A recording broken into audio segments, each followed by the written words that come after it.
Welcome to the dawn, playground for the new power generation. There are over 500 experiences to choose from. There are over 500 experiences to choose from.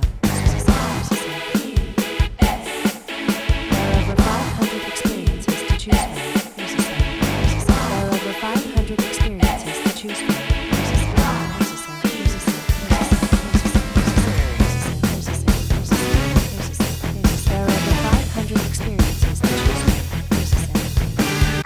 Alright, we got a new Prince record, and you clicked on this video to find out what some thoughts are on it, and I'm hitting record on the camera to share my thoughts on it. We're talking about Welcome to America.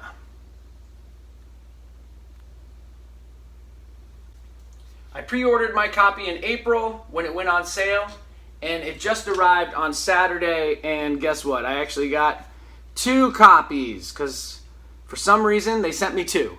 2 for the price of 1. Already, I'm psyched. I'm taking a look at this cover. I've seen all the pictures that are in the inside from this same one little photo shoot. And Prince is holding a bass, baby. He's holding a bass.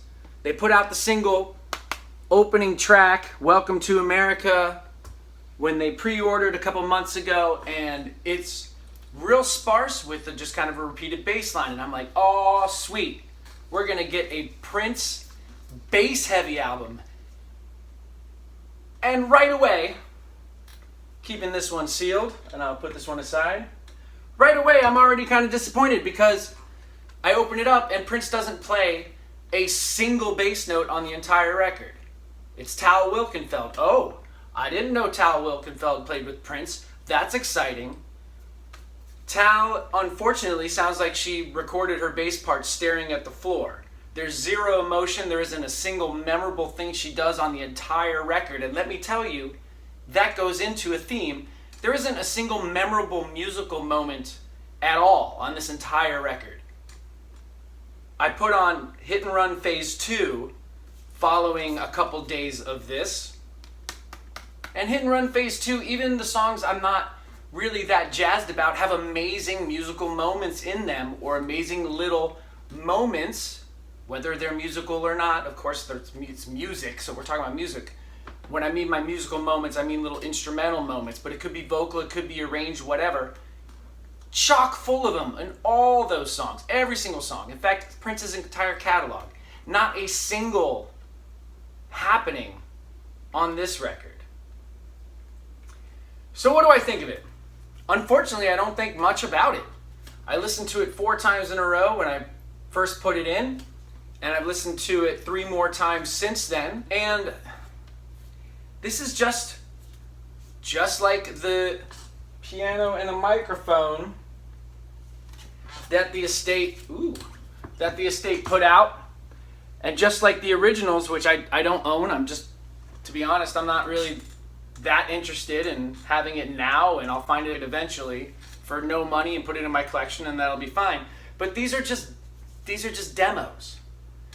This is interesting. It's great. It's more Prince, but it's his practice session. This is how musicians, especially songwriters, this is how they practice. They hit record on the tape player, and then they just flow for 20, 30, 40 minutes, whatever the tape can hold, and then they'll go back and cherry pick things they like in it. So this is interesting, but there's no context in this packaging. There's no booklet, there's no story, there's no setting the stage, there's no who is the girl on the piano, there's nothing. It's not an album, it's a rehearsal tape. Then they put out originals, which as I've stated, I don't own, because I'm not interested in the demos for the final versions. I mean, I am, and I'm not. Like, I am because I want to hear it, and I'm curious, and I'm a huge Prince fan, but I'm not that interested in it to go buy the album of it. Like, that's really not that interesting, especially when I have 50 CDs down there of Prince. So, back to Welcome to America, I thought we were getting a bass-heavy Prince record from 2011 which was such a hot time for Mr. Rogers Nelson. Of course, every year of his life was a hot time. 2011, sweet, awesome. 2010 is one of my favorite Prince records. Didn't start out that way, but it became that way. Now, of course, expectations need to be thrown out the door with Prince, but there's just nothing that's replacing those expectations with newness. I mean, where to even begin? The keyboards all sound like cheesy MIDI instruments. The mixing is all, there's no oomph. There's zero oomph. Guitars aren't very loud. The second song doesn't even sound like Prince's guitar playing, to be honest. And, I mean, the bass has no emotion at all. The snare drum sounds like a wet sock. And there's, even when a song like Scandalous, big, long epic that's just on the same drum loop over and over and over again, you can just listen to that drum loop. Just zero in on that. And it's fascinating. It's compelling. It's interesting. You can't listen around this record at all and hear anything compelling. And because I haven't, I don't think I'm going to. Even records that took a while for me to love, there were at least things that captured me to say, oh, come back and think more about that, or come back and think more about that. And this is just, it's just not it. It's just another demo. This is a demo. He did it in a week. He was trying out this band. It's no surprise to me at all that he never played with Tal again, because boy did she bring nothing to the table. Never played with Chris Coleman again, as far as I know, whoever he is, because the dude brought zero to the table except a wet snare drum. Mr. Hayes, you've done amazing stuff with Prince, but at this time, you're not really a part of the picture. And Shelby J, well, you're just relegated to the old Rosie Gaines of Prince says something, you repeat the same thing, but you know, you belt it. So it's really not very interesting at all. And you have a couple songs on here that are obviously demos, because 1,000 light years away, 1,000 light years from here is the outro to Black Muse, which is, I mean, one of the best Prince songs from the 2010s. Black Muse is an amazing song. Also on phase 2 is When She Comes. And When She Comes on phase 2, it's freaking awesome. It's got horns, it's the arrangement's all flushed out. Amazing song. On here, it's just the idea first being captured and kind of housebroken, right? It's not even a full enough song on its own at that time. It's an idea put on tape to maybe mature later, which it did, just like 1,000 light years from here. And man, disappointment. Very, very, very disappointing. This is going to be probably the Prince record I listen to the least of all my Prince records. And that's a shame, because I was really looking forward to having this in my hand and putting it in my ears, and I'm just kind of like, I'd rather grab something else, and I'd rather get the oral stimulation elsewhere. So those are my thoughts. After a couple days and almost a dozen listens to Welcome to America by the late, great Prince Rogers Nelson, what are your thoughts out there?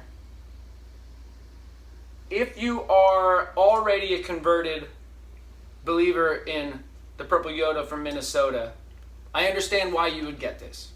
And I understand why you might like it. Because it's more. And more is more. And maybe it's not the best, but, you know, it beats not hearing the rest, blah, blah, blah, blah, blah, whatever I might come up with on the spur of the moment. But if you're not already a converted Prince fan, don't go get this, because it will not push you further. It will not make you say, God damn, that was so good, I need to get some more Prince. Get the Prince that he put out when he was with us, because those are the records he wanted us to hear while he was here, right? Now he's not here, and there's a whole big plan I know that he had set in motion decades ago of there being records that would come out that are not for anybody that's here now. And that's cool. I think that's actually beyond cool. That's amazing. But this is just a stepping stone, and they should not have, I don't know. They shouldn't have put this out and said it was something that it wasn't. They should have maybe, I don't know, just put out a package of demos from the 2010s, demos from the 2000s, blah, blah, blah, blah. They've already put out deluxe editions of Sign of the Times and Purple Rain with demos, with the work that went towards the final project. And that's cool. That's great. I don't own those either because, I don't know, I'm just in no rush to get those. But those are demos. And when they're packaged like that, you know they're demos. This is not a full record, and it should not have been packaged as such. And it definitely shouldn't have the only pictures of him holding a bass guitar when he doesn't even play bass on the album.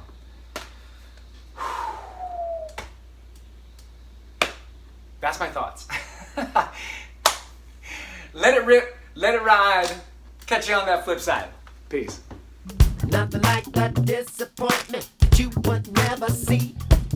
Same page, but different. So much more in common. For those of you still watching, this is very strange. Has anyone else had this experience? This is what happened in iTunes when I put the CD in. What language is that? Is that Japanese? Why is it in Japanese? Very strange. Very, very strange.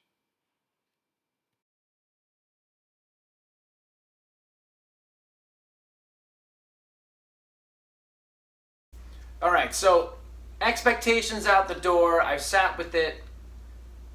The packaging is telling untruths.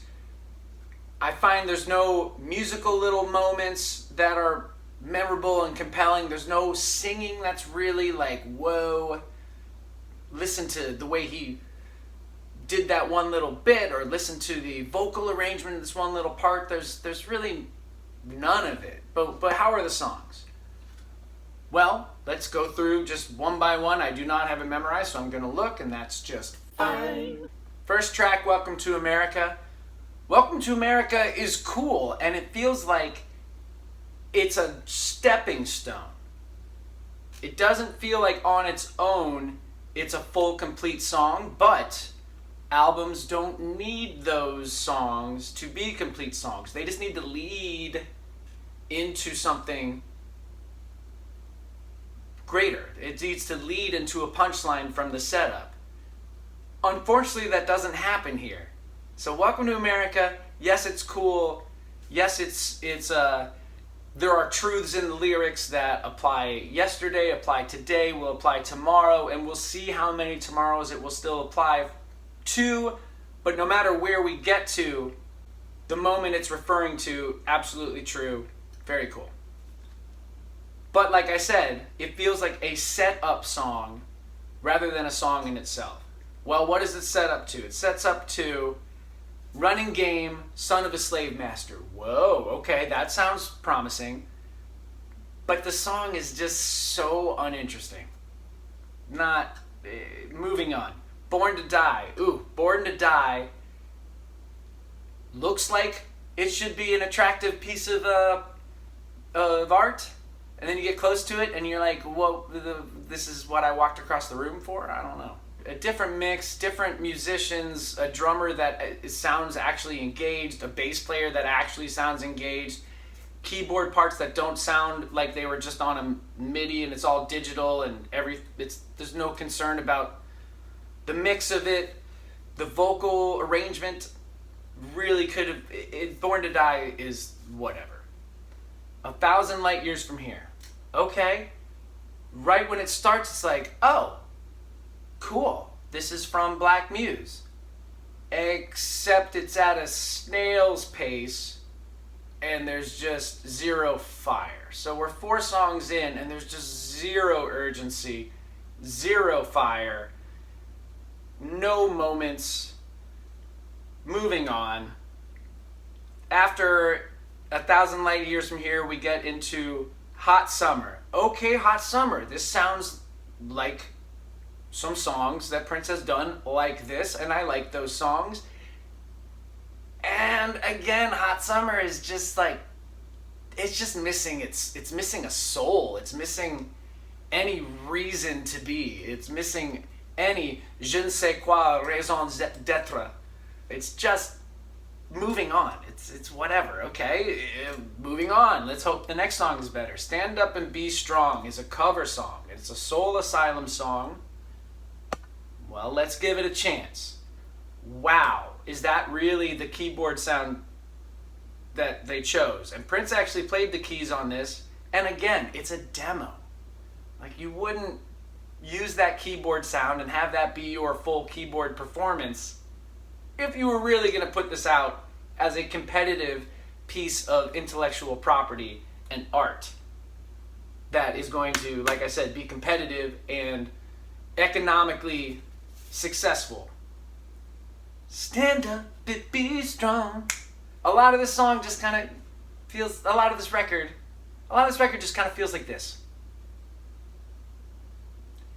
No groove face happens at any point in this record, and if you put one on, you realize all the effort you're using to put it on, and you relax, and then you just get back into kind of this. It's fine. From Stand Up and Be Strong, Check the Record. Okay, we finally get into something that sounds like something, and it's just missing that fire. Even turning up Check the Record, like literally turning it up so you can feel more of it, you turn it up and it just gets louder. It doesn't actually, there's no body to it. There's no thump coming out of the speakers. There's no energy behind the guitar picking. I don't know if that's just in the mixing, and I don't know what the story is with this record, if it was mixed back in 2011 or if they just found all the tracks and they mixed it now, and added things. That's what I think really happened, but there's no information on that. But Check the Record is like, now we're getting somewhere, but there's those little musical moments that you know are in there. They're not presented in any kind of way that is memorable. Check the Record is the closest thing to some fire on this record. Followed by Same Page, Different Book, also has promise, but man, it's just missing that fire. Moving on. When She Comes. Okay, now it's like, cool. I like hearing full versions of Prince songs that become other full versions of Prince songs. Break It Down. The Breakdown is one where we have two complete versions of it. They're completely different, and they're both so awesome in their own ways. We also have two versions of The Dance. One that was for Chocolate Invasion, 3121. They're both very different, but they're both very good, and they're both complete things. This When She Comes is okay. The When She Comes that's on Hit and Run Phase 2 is excellent. Moving on. 1010 Rin Tin Tin. Okay, just like Same Page, Different Book, just like Check the Record, we start to get into some territory here. We start to get into some stuff. But it's just missing the mark. Why is Rin Tin Tin compelling at all? That vocal arrangement does not sound complete. There's no fire. I'm telling you, Tal Wilkenfeld played her parts on this record staring at the floor. And pretending to like bob her head because she's feeling it. No. If she was looking up and really playing, I'm sorry, but other bass players that have recorded with Prince have all made very memorable contributions to those songs. In the way they played those parts, whether they wrote them or not, in the way they improvised on those parts in their own way, whatever. But Rhonda Smith and Ida Nielsen and Sonny T, Andre Simone, Larry Graham, and his name escapes me at the moment, but the bass player who was married to the to the drummer, that married couple that played with Prince around this time, probably just before this, he played awesome stuff that you remember. And I'm not talking about Hannah Welton, although even he played some memorable stuff, but not a single memorable bass lick. And the bass is totally buried and it has no punch. This record just has no punch. So then we get on to Yes, Y-E-S. Oh man, this could also be an awesome song, and it's just missing the mark. And it has nothing to do with my opinion about the songs, because Prince, no matter what I think about the songs, there's always something in there. There's always some punchline. Sometimes you just have to wait till the very end of the song and something happens and you're like, oh my gosh, all that buildup that may not have been my speed really ramped up and hit the mark at the end. So I'm into it. I'm into the buildup for the punchline. Or a song that's just like, I don't know what's going on in the tune, but there's so much fire to this thing that one day it will make sense to me. But until it does, I am feeling whatever it is. And this, just like Same Page, Different Book, Check the Record, Tin Tin, Rin Tin Tin, even Hot Summer, these are the more up-tempo tunes on this record. They're just missing that oomph. There's no oomph. Then we get into One Day We Will All Be Free.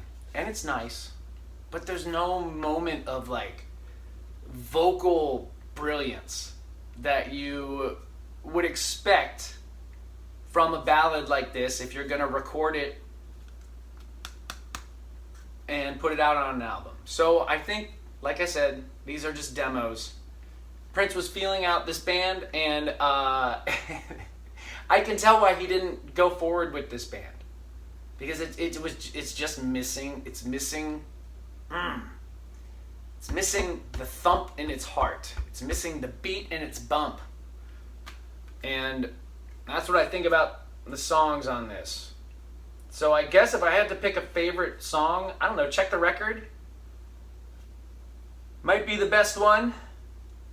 But Check the Record is just like much lower on the totem pole than similar songs across his huge catalog. So yeah. I mean, Prince didn't put this out for a reason, and I think it was because it wasn't an album. It was a demo of an album. It's an album, yes, just like if you were to sit down and you wrote a story. But that story that you just completed is not one you're going to publish. That's just your working towards whatever level you're trying to achieve of a story to publish. So it's a demo of an album for him to judge and make his next moves. It's a chance to check out the new band, see the chemistry, see what the sound is like, and also to put together ideas in order to figure out the next move, and if this is the way to go or not. And I'm glad this was not the way to go, because what we got was Artificial Age and Plectrum Electrum after all this, and the world is better off for it. Rock and roll.